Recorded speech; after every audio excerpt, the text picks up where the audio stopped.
So there's one fundamental truth about high value clients. You do not chase them, they chase you. In this video, what I'm going to cover off is your personal brand as a filmmaker, video agency, director, editor, and how to position yourself so that your social market value is high. This is not only going to raise your perceived value, it's going to create an emotional connection, but the big thing is it's going to increase the trust. So take your pens and paper, take notes, but soon as you understand, start to implement this stuff, and don't forget to like and subscribe.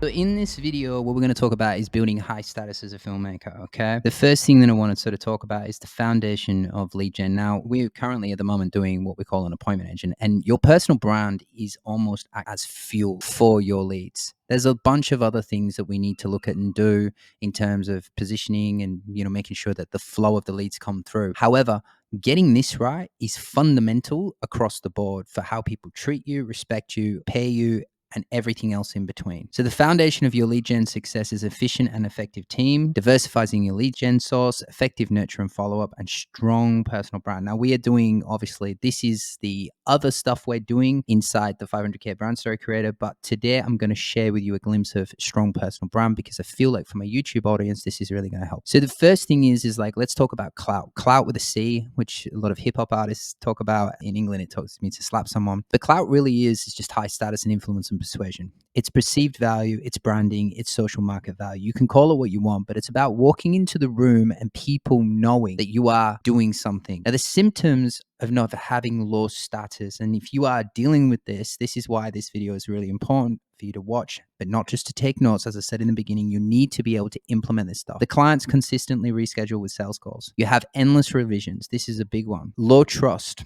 So they take forever to make a decision. The buying cycle could be a couple of weeks if you have high status, but if you have low status, it could be a couple of months. Can I see your portfolio? They're always doing that analytical frame. They want to see your work. You're not the prize, meaning they're not looking at you as someone that is high end, and they lack of repeat business is a very good signal or sign. And yes, obviously you need to have value, obviously, to get repeat business, but this can also affect that as well. Now, low clout lead gen is also about constant ghosting. And this is another problem that I had, which was massive. Like people just going quiet, not responding to you. You're kind of like sitting on the fence all the time thinking, is this person going to show up, not show up? You always feel like you're chasing leads, and this just feels like an uphill battle.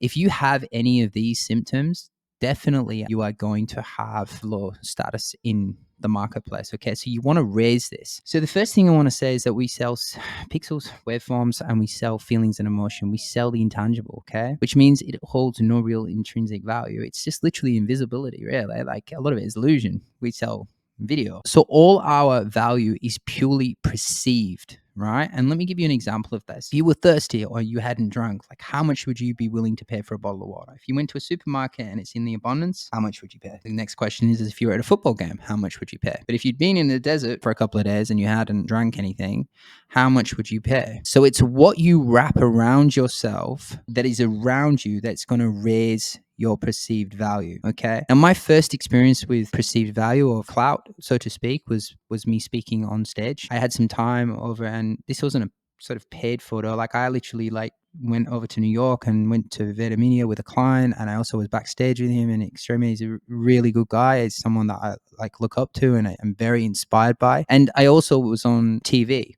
Now, the story I want to tell you is that it's kind of all weirdly connected. I was first featured on TV, and I was literally in the middle of a production with a client, and I was just doing some aerial shots, and it was a very quick job. It was like an hour. He hadn't paid me that much, but he was very, very wealthy, and I wanted to look after him, wanted to do the right thing by him. But he said to me, can I catch up with you tonight? And I said, I can't. I need to get home because I've got a feature on TV and working with Lifeline on a documentary with a police officer to bring awareness to suicide. And he was like blown away with that. And this was the first sign I got of it. Like I was like, okay, this matters. Because what he said next, which surprised me, he said, I'll put you in one of my penthouses. He said, you can stay there the night. I've got TV, everything, and we can just have breakfast tomorrow and we can talk about what I need to have. Now, obviously, like I took him up on it. And I did it because I was about 2 hours away, and it was exciting at the time and everything in between. But the very next day, that resulted into over $50,000 worth of business. Now, that was a brand story for one video that I sold. Now, I don't think that was the only reason this happened, but it definitely set me up in a way that my perceived value, because he would have seen this, would have gone through the roof. What's interesting about that is I had the smallest part in it, but it had such an effect on, because other people seen it. I got a lot of text messages from all clients. I got people seeing it. People then came to me and said, I've seen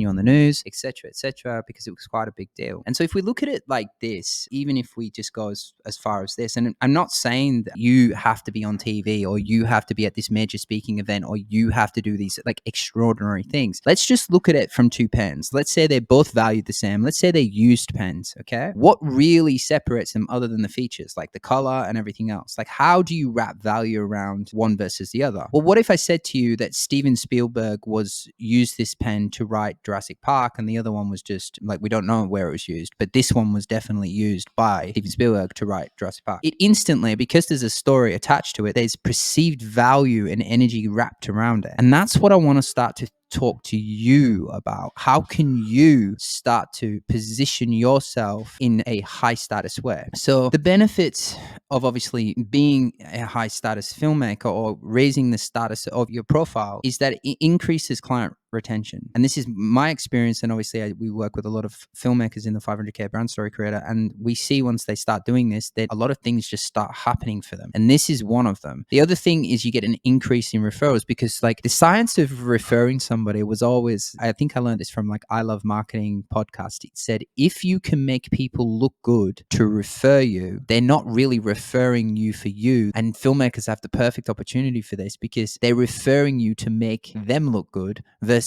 really referring you. And this is an interesting take. And I read into the psychology of it, but if you can make someone look good in the process of referring you, it's a very powerful thing to do. Clients trust, and we live in a world with all the shit show we've been through in the world with everything. I'm not going to say the words because it might ban me from here, but all the shit we went through in the last 5 years collectively as a world has really hammered the trust. Like the trust is at an all-time low at the moment, and then increases the quality and attracts more quality clients.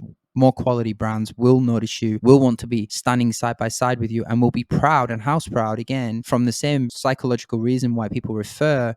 Brands also and entrepreneurs really do want to be around somebody that has a good personal brand. It's like a proud thing. They want to say, look, that's the filmmaker I use. So this all really affects you. And then just to drive my point home even further, like if you think about all these people online, we've got Connor, we've got Elon, Logan. The truth is that you recognize the people versus the actual agency behind it. So Alex Hormozi, Conor McGregor, Logan Paul, and Elon Musk. Elon, he's building Tesla. He had involved with PayPal. Then you've got Logan. They've just literally dropped their new reality TV show. You always think of them before the other thing. And then they've built businesses on. And a lot of people have the question always around, well, how big do I need to be? Do I need to be in a sea of like famous? Is this what you're saying, Michael? This is not what I'm saying. What I'm saying is just making sure that you have high status. Let me just bring it over to Alex now. And I'm just going to play a quick video for you. I talked to a registered dietitian who helps registered dietitians bill insurance more accurately. Talk about a niche of a niche of a niche. And she has 5,800 followers. And she told me she made her first sale when she had 8 people on her email list. Is it a list at that point? Or do you just like email 8 people? You know what I mean? But she was doing just under $1 million a year. I looked at her reach on her account and it was like 2,800. But if you're a registered dietitian and you want to make an extra $100,000 a year by billing insurance under all these different codes, you buy her thing. You buy a thing because, and part of the formula of really getting your status up isn't to be famous, but it's to be specific. And this is why niching down by solving a specific problem to a specific person with a specific creative solution instantaneously gets your attention and by default raises your status because you're known for something. The biggest problem I see with filmmakers is coming in generalist and then trying to be sort of like the next Casey Neistat. Casey's stories started at the right time, okay? And he's obviously an incredible storyteller and he knows how to edit stuff in a way that suits that style, but we get inspired by the wrong things, or we look up to the giants and we don't really understand what the background is. But one of the best things you can do is be specific on the type of person you help, be specific on the type of problem you solve, and be specific with the solution that you create. And this is just basically saying 80% of the results is 20% of the effort. All you need is to capture the attention of the few right people and raise the status in the eyes of them right people, high value clients. It's a game of quality over quantity. Content is a must, but going viral is not a must. And this is the thing that people get confused. They think high value or high status is about being famous or having 100 million people like following you and liking you. And I remember a friend of mine that had over 1 million views last year, and she said to me, it did nothing for my business because every single person that liked, they just liked the video. It wasn't that they affected her business in any shape, way, or form. And so the numbers don't really count and don't really matter. So how can we look at this? How can we start implementing some of this? So how do you build clout and perceived value? Well, the first thing is it's got to start with your website. It's got to start with the logo. It's got to start with the brand, the colors, the typography, the thumbnails, the uniform clothes, the language, the testimonials. You know, I heard one filmer talk about that he would go as far as the paper that he would create, like making sure it's heavy and thick and quality, like anything, the experience that you give to the client is super important. Like, to raise the quality of who you are. It's not all about just a dog and show ponytail. Yes, sharing your work, of the quality of what you do. It's all the things that happen around you to create high status or to create the perceived value, to raise your social market value. So let's look at now just a very quick dialed in omnipresence. Okay. Now, this guy, apparently, through my research, he does around 13 million. I think he said it in a couple of videos. This is his funnel. This is me sort of reverse engineering his actual funnel, and he has a very strong omnipresence. Like, everything matches, everything is saying the same thing. He's very, very clear on what he helps, proven systems to profitable audience with content. He's solving systems as the problem, and he's talking to, so he's founder of things, no fluff, no boost, just real systems joined by founders. So he's focusing on founders. His key problem that he's trying to solve for people is systems, and this solution is he's obviously got some kind of education course or some agency on the back end of this that he sells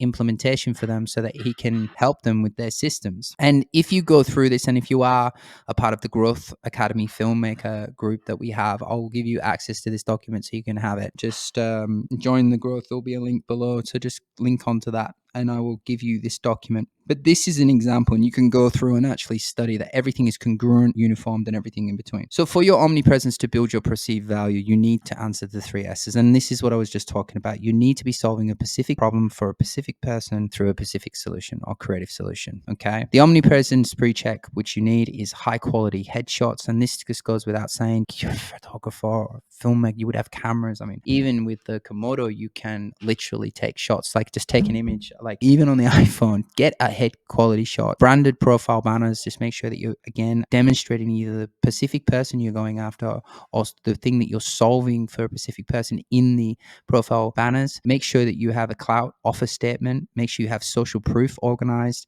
your about me or grounding story. And I will talk to you about your grounding story, which is really your grounding story. Okay, so I will talk to you about your grounding story in a very second. Your first 9 pieces of content, we'll talk about that. And clear buying word. What we mean by clear buying word is like owning the buying word when they think about video or they think about brand story or they think about testimonial, they think about you. And this is really, really clear. Now, a lot of you will be wondering how you can put the perfect profile bio. And this is a really, really powerful thing to do for your bio and for your banners. It's I help specific person get specific problem solved without pain or problem by unique creative solution or unique services and approach. Take this formula and fill this in, and then put this on your bio and in your headlines across all your social media. And the main social medias that I focus on is IG, LinkedIn, YouTube, Facebook, even though I'm getting a little bit tired of Facebook. They're the main ones. TikTok, because of what's going on there, I kind of post there still to this day, but I'm just a bit worried about what's going on over there. So, but you want to focus on the top 5, the ones that 5. And look, understanding the fundamentals is very easy, because then if another social media gets hot, like X is getting hot now, and that's the one I'm watching, then you would just lean into it. But you would keep this as your bio and make sure it goes through. Now, this is an example of a strong brand. This guy was one of my students. I love this guy to bits. He's a great guy. Very good creative director in Australia. A strong banner, LinkedIn, Facebook, YouTube. So this would be the banner. So I am Michael Hansen, book 30K brand stories consistently without having to take projects you hate. And then you have this person again. He's very clear in what he does. We help health products and services build trust, awareness, and achieve strategic results through the psychology of storytelling. And then he is down here, social proof of all the heavy hitters in Australia. If you're from Australia, you would know these. Medibank is huge. All these are very big people that he's worked with.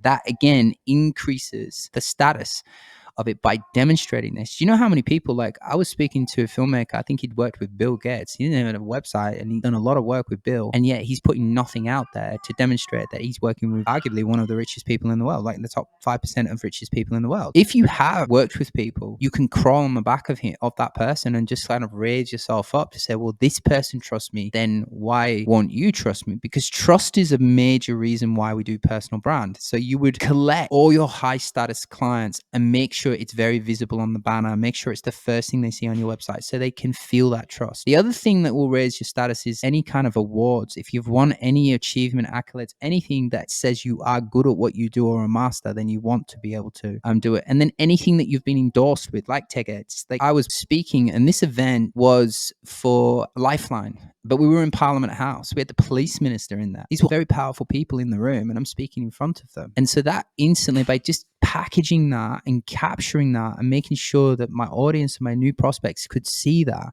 gave me more status so that they were proud to want to work with me. And that's really the only reason I did it. A lot of you probably don't like being in front of camera or having to package yourself up for the public. I always say to my team, I would much prefer to be private and paid than putting stuff out. But this stuff affects your sales, your lead generation, how people treat you.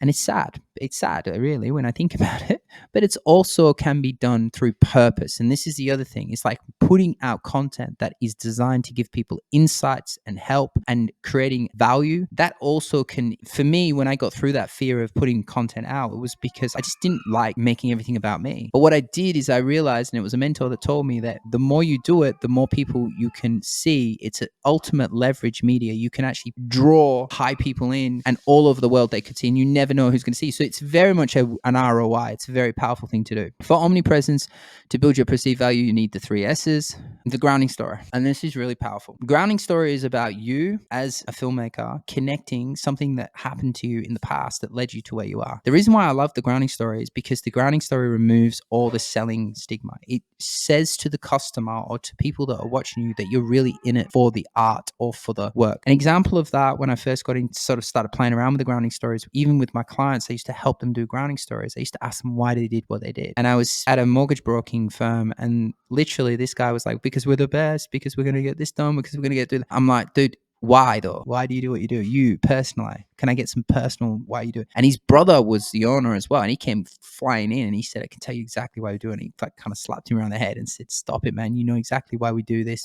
Mom and dad could never afford their own home. And they were mortgage brokers. So for those of you who don't know what that is, it's basically help people get loans to approve their house. He slapped the guy around the head and said, you know exactly why we do this. His mom and dad could never afford their own home. We were in and out of rentals. Dad hated the rent man coming through. Mom couldn't stand the fact we had to change schools every 6 months. It caused a lot of disharmony to the house. He goes, and so we've dedicated our life to help young Australian families own and own their own house. Now that is a powerful, powerful reason. That is something that takes who you are and removes the self-gain interest. It says that you're in this for something that's greater than just money. And that puts you in a powerful position and raises your status as well. So content will not be the silver bullet, obviously, but it's high leverage bullet for lead gen, but it will fuel. It acts as like premium fuel for the appointment engine, which, you know, the appointment engine we're doing right now, it's in a 6-week cycle. Comment below if you want to in on that. I can talk to you to see if we can get you in. But this acts as like premium fuel for your appointment engine, meaning how you get leads. It allows you to own the buying word, which hopefully is video, or in my case, I went after the word humanizing. I wanted to be known for humanizing brands. Okay, so I went after that word and I did it very well in locally across, you know, eastern side of Australia. I got known for that with my clients, that if I needed a big asset where we needed to build trust and raise perceived value and create an emotional connection, have more conversions, they would buy these assets off me so that I could help them with that. And I would spend a month on it and they would pay me in excess of 30,000+ for the asset, but they would go on and make millions with that because they would use it in their everyday sales cycle. And that's how you own the buying word. Okay. You need to talk about leveraging your content, putting content out on the daily, talking about the way you see things, your perspective is going to build that word into the mind. Convert prospects into your belief system, which is very powerful. Build your trust and authority. We spoke about this, but trust is at an all-time low right now. And there's a lot of videographers coming in, and it's a commodity. That's the other thing as well. You want people to believe what you say and have some sort of perspective. It increases conversion and it nurtures prospects that are in the gray area or on the fence. Like if they're sitting in the fence and they keep seeing you on the daily, you're putting out a newsletter, you got put stuff going out on Insta, Facebook, YouTube. You start putting this stuff out, they start to think, fuck, this person is actually about something.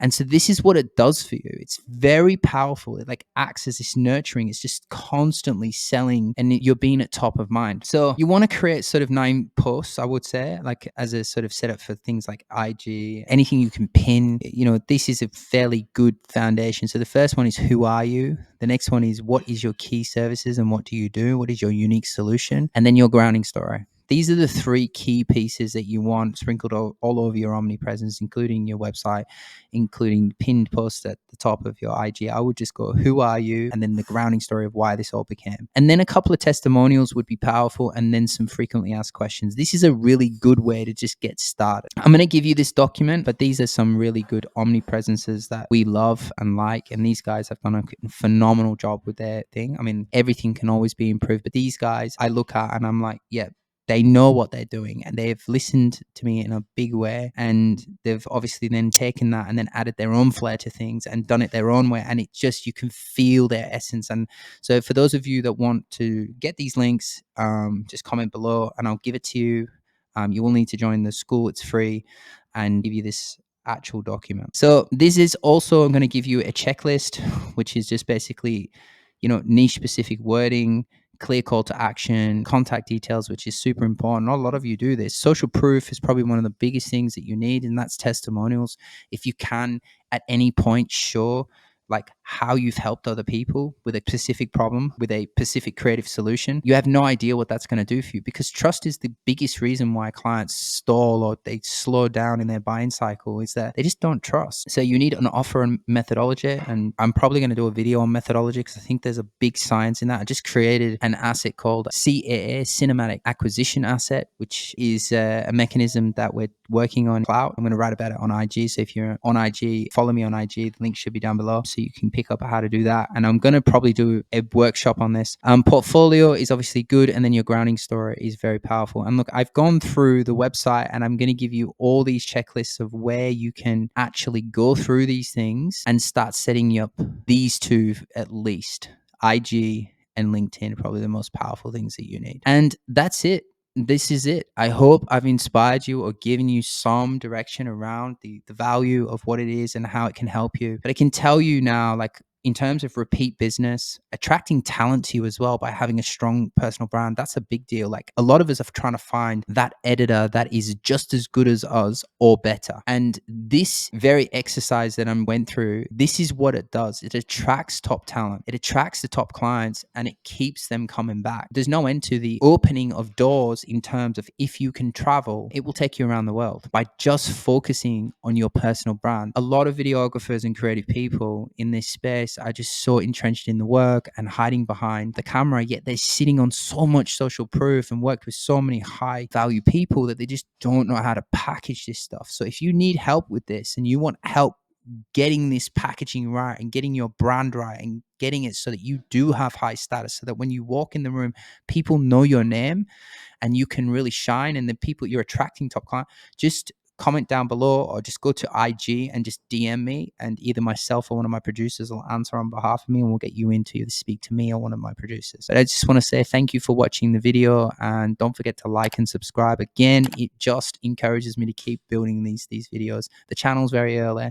I've just started doing the YouTube and still figuring out if this is a thing I want to continue or not continue. So like and subscribe, show some love, put a comment down below, and thanks for watching.